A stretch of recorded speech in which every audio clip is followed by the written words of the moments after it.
जादुई चींटी रानी और रहस्यमयी जंगल। बहुत समय पहले की बात है।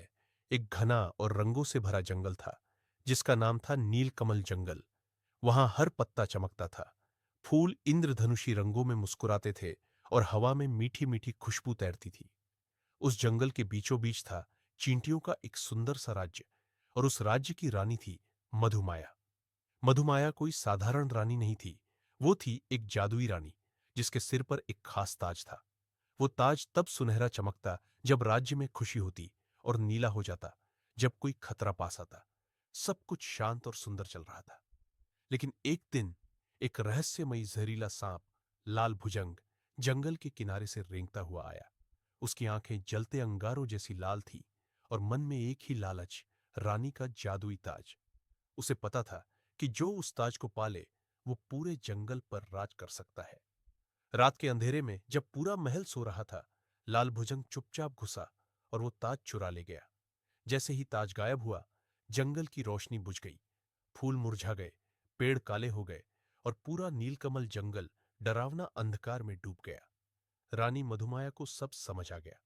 उसने तुरंत अपने सबसे बहादुर साथी बुलाए, योद्धा चींटी बलवीर, चालाक तितली मित्र और बूढ़ी दादी चींटी, जो जंगल की सारी कहानियां जानती थी।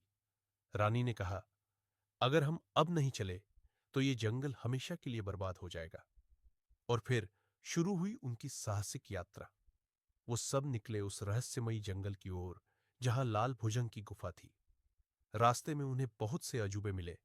एक बोलता हुआ पेड़ जो रास्ता देने से पहले पहेलियां पूछता था, एक तैरता हुआ पुल जो हवा में झूलता था, और एक नीली चमकती गुफा जहां पत्थर भी सांस लेते थे। पूरा जंगल रहस्य से भरा था। कहीं इंद्रधनुषी पत्तियां जमीन पर बिछी थी, तो कहीं पेड़ खुद रास्ता बदलते थे। आखिरकार वो पहुंचे उस काली गुफा के पास, जहां लाल भुजंग ताज के चारों ओर झर की लहरें फैला रहा था। वो हंस रहा था और कह रहा था, अब मैं बनूंगा जंगल का राजा। अब इस ताज का असली मालिक मैं हूं। लेकिन रानी मधुमाया डरने वालों में से नहीं थी। उसने अपनी आंखें बंद की और धीरे से एक मंत्र बोला, प्रकाश बनो, अंधकार भागो। तभी उसके चारों ओर एक चमकदार डाल बन गई, हरे, नीले, सुनहरे और गुलाबी रंगों की।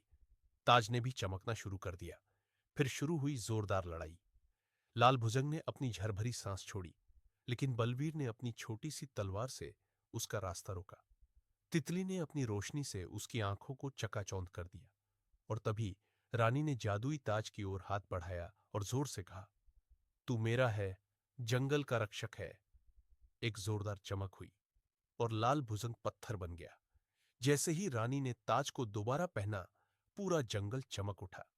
फूलों ने फिर से मुस्कुराना शुरू किया, नदियों का पानी बहने लगा और हवा में खुशबू फैल गई। पूरा जंगल खुशियों से झूम उठा। रानी ने मुस्कुराकर सबसे कहा, सच्चा जादू किसी ताज में नहीं होता, वो तो हमारे हौसले, हमारी दोस्ती और हमारी सच्चाई में होता है। और उस दिन के बाद नीलकमल जंगल में फिर कभी अंधेरा नहीं हुआ। वहां सिर्फ रोशनी थी, रंग थे, और था सच्चा जादू। अंत। जहां रंग हो वहां जीवन होता है, और जहां दोस्ती हो वहां जादू अपने आप आ जाता है।